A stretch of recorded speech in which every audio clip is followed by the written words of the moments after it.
Nah, ini pandangan-pandangan tentang dibolehkannya untuk membalikkan telapak tangan yang zahir ke atas, batin ke bawah ketika menolak bala atau memohon perlindungan untuk tolak bala. Walaupun begitu tidak semua setuju. Ya, namanya juga fikih, bang. Itu susah untuk disatukan pendapat karena ada dalil-dalil yang dipahami berbeda. Jadi tidak semuanya setuju. Kalau sebahagian yang lain mengatakan tolak bala pun tetap begini, doa tolak bala pun tetap begini, enggak usah dibalikkan. Itu terjadi khilafiyah. Kembali sekali lagi, masalah-masalah gini kan cuma masalah tangan bolak-balik saja. Jadi jangan sampai kita tampar orang hanya gara-gara kita membolak-balik tangan kita.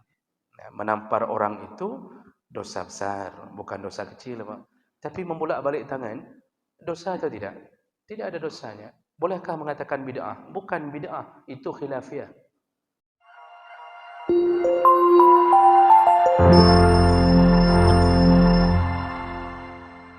Assalamualaikum warahmatullahi wabarakatuh.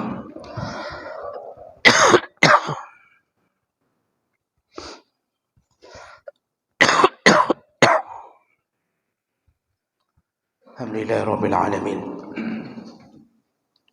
Wa bihi nasta'in ala umuri dunya waddin. Asyhadu an la ilaha illallah wahdahu la syarika lah. وأشهد أن محمدا عبده ورسوله الكريم اللهم صل وسلم على نبينا المصطفى محمد وعلى آله وأصحابه أجمعين أما بعد رب اشرح لي صدري ويسر لي أمري واحلل عقدة من لساني يفقهوا قولي. Segala puji bagi Allah, kemudian salawat dan salam pada Rasulullah, pada keluarga dan seluruh sahabat-sahabatnya. Ya Allah muliakan bapak-bapak dan ibu-ibu yang telah berhadir karena Allah, dan mudah-mudahan kehadiran kita menjadi pahala di sisi Allah Subhanahu wa taala.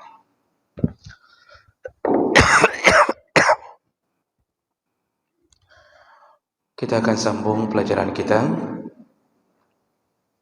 dan kita sedang membahas tentang adab berdoa.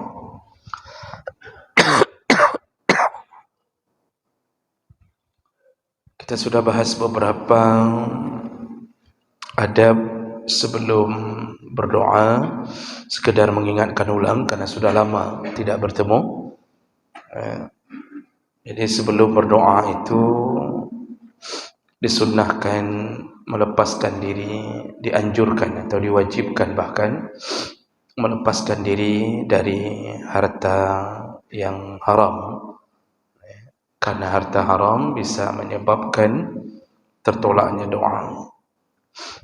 Lalu disuruh berbanyak melakukan amal-amal yang menyebabkan ridha Allah sehingga mudahnya diterima doa. Di antaranya memperbanyak ibadah yang sunnah di luar yang wajib, karena ibadah sunnah menyebabkan kasih sayang Allah, dan Allah akan buka kesempatan untuk diterima doa lebih besar.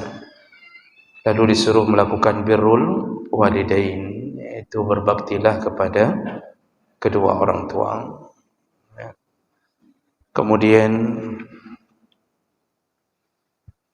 disuruh cari utamakan berdoa di waktu-waktu dan tempat-tempat yang diistijabahkan doa. Tadi kita sudah bahas panjang mana waktu-waktu yang diijabahkan doa dan di mana tempat-tempat yang diijabahkan doa. Itu diutamakan untuk dicari. Baik. Kemudian kita juga sudah bahas sedikit adab ketika berdoa. Jadi kita sudah bahas sebelum berdoa, lalu ketika berdoa. Nah, ketika berdoa itu disunnahkan menghadap ke kiblat. Sunnah ketika berdoa menghadap ke kiblat. Jadi bukan wajib, tetapi menjadi bahagian daripada mudahnya diterima doa, dan itu berdasarkan beberapa hadis Nabi sallallahu alaihi wasallam. Kemudian disunnahkan untuk mengangkat tangan ketika berdoa. Jadi sunnah hukumnya mengangkat tangan. Walaupun mengangkat tangan bukan kewajiban, tapi dianjurkan. Ada beberapa hadis yang menyebutkan tentang sunnah mengangkat tangan. Di antaranya dari Ibnu Umar, Rasulullah sallallahu alaihi wasallam rafa'an nabi yadahu, Nabi mengangkat tangannya, faqala, lalu beliau berdoa, Allahumma inni abra'u ilaika mimma sana'a Khalid. Ya Allah, aku berlindung kepadamu daripada perbuatan yang dilakukan oleh Khalid bin Walid.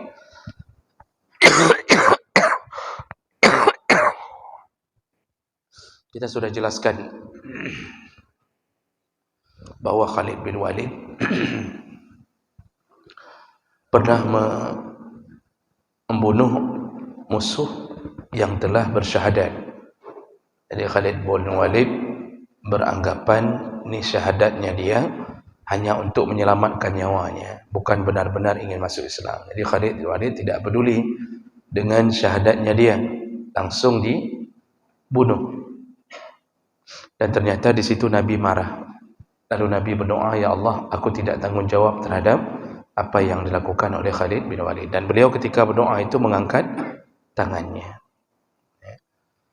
Kemudian dalam hadis yang lain dari Abi Musa al-Asy'ari, da'an Nabi bima'in fatawadda' bihi summa rafa'a yadayhi. Nabi pernah berdoa setelah berwudu, beliau lalu mengangkat tangannya.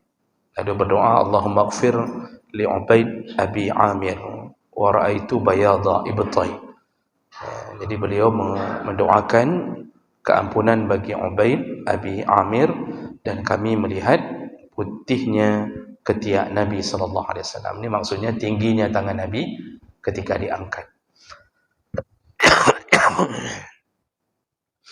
Lalu ada hadis yang lain dari Salman Al-Farisi, yaitu Nabi sallallahu alaihi wasallam berkata, innallaha hayyun karimun yastahyi iza rafa'a ar-rajul ilaihi yadayhi ayaruddahuma sifran khaibatain. Rasulullah mengatakan bahawa sesungguhnya Allah itu malu sekali. Ya, Allah itu malu sekali dengan kemuliaannya. Allah malu kapan? Yaitu ketika seorang hambanya mengangkat tangan memohon kepadanya, lalu tangan itu kembali ke pangkuan atau ke pahanya dan dia tidak mendapatkan apapun. Itu malu sekali. Jadi maksudnya Allah tidak akan biarkan seseorang yang sudah mengangkat tangannya dan sudah terlepas daripada penghalang doa, tidak akan Allah biarkan tangan itu kembali dengan tangan kosong. Pasti diijabahkan doa. Nah, bahasa Nabi adalah bahasa, yaitu seseorang mengangkat tangannya. Allah tidak akan biarkan tangan itu turun kecuali dikabulkan permintaan. Nah, ini semua hadis-hadis ini adalah hadis-hadis riwayat Bukhari Muslim, dan semua yang terakhir tadi kita baca riwayat Abu Dawud, Ibnu Majah dengan derajat yang sahih. Jadi sunnah mengangkat tangan. Walaupun begitu, kalau ada yang berdoa tidak angkat tangan, bukan bermakna bahwa itu perbuatan yang tercela. Tidak. Karena berdoa tanpa mengangkat tangan pun disebut doa. Misal seseorang mengucapkan sesuatu, dia tidak angkat tangannya, itu pun doa. Namun ketika kesempatan mengangkat tangan bisa, maka berdoalah dengan mengangkat tangan. Kita sudah jelaskan bahwa mengangkat tangan itu ada beberapa model. Ada yang model mengangkat tangan yang sering dalam keadaan normal, yaitu sebatas pundak. Jadi berdoa sebatas pundak. Kemudian ketika hajat kita lebih tinggi, maka angkatlah tangan lebih tinggi. Makanya Nabi ketika salat istisqa lalu berdoa, Nabi mengangkat tangannya setinggi-tingginya sampai nampak ketiak putihnya, kata sahabat. Ini menunjukkan tinggi sekali tangan Nabi diangkat. Jadi semakin tinggi hajat kita, semakin tinggi tangan yang terangkat. Ya. Baik. Nanti ada tempat juga yang dianjurkan untuk tidak angkat tangan. Contohnya dalam pandangan jumhur ulama, khatib ketika sedang melakukan khutbah dan ketika berdoa, Allahumma ighfir lil muslimina wal muslimat, itu malah khatibnya dianjurkan tidak mengangkat tangan. Walaupun ada satu riwayat nanti yang menyebutkan bahawa khatib cukup menunjukkan satu jari telunjuknya ke atas. Tapi itu pun tidak dilakukan, tidak mengapa. Dalam mazhab Syafi'i lebih kepada pandangan tidak mengangkat tangan. Sedangkan makmum boleh angkat, boleh tidak. Itu pun khilaf dalam pandangan para ulama. Makmum yang menjawab doa itu boleh angkat, boleh tidak. Allah alam, saya baca Imam Nawawi lebih menganjurkan untuk tidak mengangkat tangan. Tapi dibolehkan untuk mengangkat tangan. Jadi masalah-masalah begini sebaiknya tidak usah diributkan. Yang ada cuma bertambah sakit perut, batuk, flu dan pilek saja. Yang biasa, yang but-but lagi yang ada perkarutan. Jadi janganlah terbiasa hal-hal kecil yang tidak berefek. Kita jadikan hal besar. Kita ini disibukkan dengan hal begitu. Sedangkan penjajahan di atas ekonomi kita, di atas politik kita, itu tidak kita fikirkan.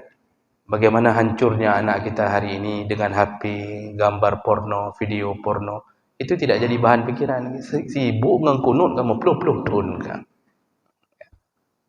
Jadi ini harus ditanamkan dalam ini, karena ini mendekati akhir zaman. Mendekati akhir zaman. Banyak hal-hal besar yang harus dipikirkan dibandingkan khilafiyah yang tidak menimbulkan dosa. Jadi bukalah pikiran lebih jauh, lebih luas agar persatuan kita lebih kuat. Jangan diributkan masalah hal seperti ini. Berikutnya, kita sambung berikutnya, yaitu sunnah ketika berdoa, ad-du'a bi batinil kaf, yaitu berdoa dengan cara mengajukan batin al-kaf ketika berdoa. Batin kaf ini, jadi ketika berdoa ini yang diangkat ke atas, batinnya, bukan zahirnya. Jadi berdoa itu begini. Nah, masalah ini disebutkan dalam hadis Nabi sallallahu alaihi wasallam.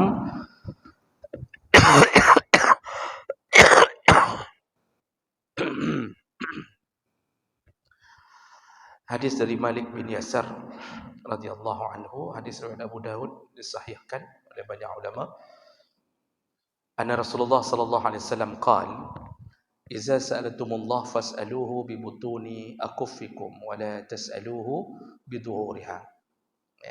Kalau engkau memohon kepada Allah, maka mohonlah bibutun akuffikum, mohonlah dengan batin kaf engkau. Kaf itu telapak tanganmu. Jangan engkau memohon kepada Allah biduhuriha, dengan zahir. Ini zahir. Tangan itu kan zahir, batin. Jadi kalau suruh berdoa disuruh dengan batin. Tidak disuruh dengan zahir. Kecuali dalam pandangan banyak ulama, terutama mazhab Syafi'i, itu membolehkan berdoa dengan punggung telapak tangan ketika doa tolak bala. Nah, itu dibolehkan terutama dalam mazhab Syafi'i, dan itu mengambil riwayat dari Anas bin Malik radhiyallahu anhu, hadis riwayat Muslim, anna Nabi sallallahu alaihi wasallam istasqa fa asyara bi dhahri kaffayhi ila as-sama'. Jadi kata Anas bin Malik bahwa Nabi sallallahu alaihi wasallam ketika berdoa meminta hujan, beliau memberi isyarat atau mengangkat dengan isyarat kedua bi dhahri kaffayhi, kedua punggung telapak tangannya ila as-sama'. Kemudian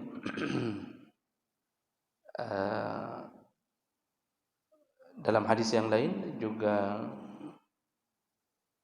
dari Anas bin Malik, anna Nabi sallallahu alaihi wasallam kana yastasqi Hakaza yani wa madda yadayhi wa ja'ala butunahuma mimma yali al-ard hatta ra'aitu bayadha ibtai. Jadi Anas bin Malik juga menyebutkan dalam hadis riwayat Abu Daud bahawa beliau melihat Nabi sallallahu alaihi wasallam ketika berdoa meminta hujan. Beliau menjadikan telapak tangannya iaitu batin ke arah tanah. Mimma yali al-ard. Jadi dia jadikan batin tangannya ke arah tanah. Ya. Hatta ra'aitu bayad ibtai, sampai aku melihat putihnya ketiak Nabi. Nah, ada riwayat lain juga dari Khalad bin Sa'ib.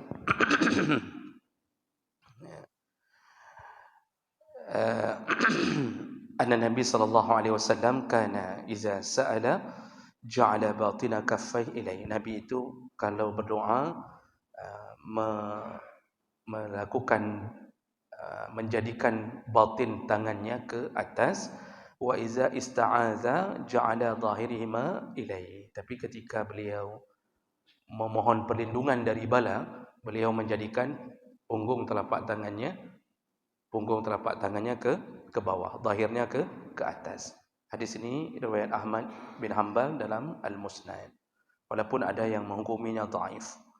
Nah, Imam Nawawi sendiri dalam kitab Al-Minhaj Syarah Sahih Muslim itu menyebutkan qala jama'ah min ashabina wa ghairihim as-sunnah fi kulli du'a li raf'il bala kal qahti wa nahwi ay yarfa' yadayhi wa yaj'al dhahra kaffayhi ila as-sama'. Jadi kata Imam Nawawi ini yang mewakili mazhab Syafi'i bahawa dalam mazhab kami atau sahabat-sahabat kami menyunnahkan kalau berdoa li raf'il bala, untuk mengangkat bala, seperti terjadi musim paceklik, kekeringan terlalu jauh, terlalu panjang, maka ketika berdoa untuk mengangkat tangannya, wa yaj'al dhahra kaffai ila sama', dia jadikan zahir tangannya ke arah langit.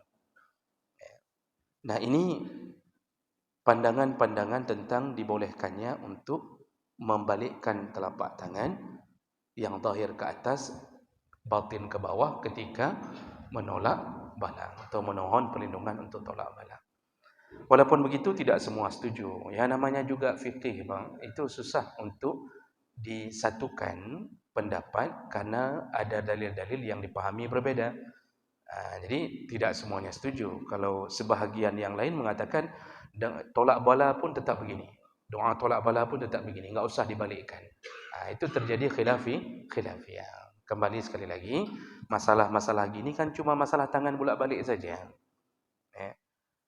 Jadi jangan sampai kita tampar orang hanya gara-gara kita membolak-balik tangan kita. Menampar orang itu dosa besar, bukan dosa kecil, Pak. Tapi membolak-balik tangan dosa atau tidak? Tidak ada dosanya. Bolehkah mengatakan bid'ah? Bukan bid'ah, itu khilafiyah. Kalau bid'ah itu tidak ada dalil, tidak ada sandaran, kita buat sendiri. Sedangkan tadi kita sudah dengarkan ada dalil. Oh, masalah mengatakannya dhaif, ada yang lain mengatakannya baik atau hujahnya kuat. Itulah khilafiyah. Jadi jangan disebutkan yang khilaf, jangan dipakai bahasa bid'ah. Gara-gara pakai bahasa bid'ah tersinggung orang yang sudah lebih tinggi ilmunya, yang sudah tahu ini bukan bid'ah, ini perbedaan pandangan. Tinggal kita saja yang dewasa menyampaikannya. Tinggal kita bilang menurut pandangan ini boleh, dalilnya ini. Menurut pandangan ini tidak boleh karena mereka dalilnya menganggap itu dhaif. Itu kan biasa, selesai di situ. Ya, gara-gara ada seunggop tapi makanya hidup kita panas, sudah cuaca panas, hati panas. Urusannya urusan apa? Urusan angkat tangan. Sudah ribut antara masjid ini dengan masjid itu. Makanya terpecah-pecah orang Islam hari ini gara-gara disibukkan dengan berkelompok-kelompok, lalu kemudian hanya berbeda-beda dalam urusan khilaf. Jadi berulang-ulang di mana-mana saya katakan, jauhkan diri dari jebakan-jebakan syaitan tentang masalah ini. Jemaah melakukan Allah Subhanahu wa taala. Kalau seandainya Nabi masih ada, tentu kita masih bisa bertanya kepada Nabi. Kalau seandainya ada sahabat satu saja yang masih hidup, kita bisa bertanya kepada sahabat yang terdekat dengan Nabi. Namun hari ini andalan kita adalah para ulama yang juga mengambil sandaran dari Al-Quran dan sunnah-sunnah Nabi. Tentu para ulama bukanlah seorang Nabi. Tentu ada kekurangan-kekurangan. Namun kekurangan mereka adalah kelebihan yang Allah beri untuk mereka. Jadi tidaklah jadi masalah besar. Jadi kalau begitu kesimpulannya apa ini? Dalam adab berdoa, baru 7. Ya. Dalam adab berdoa, kalau normal begini tangan sunnahnya. Kalau dalam keadaan sedang memohon untuk ditolak bala, maka dibolehkan melakukan membalikkan telapak tangan walaupun terjadi khilafiyah dalam urusan itu.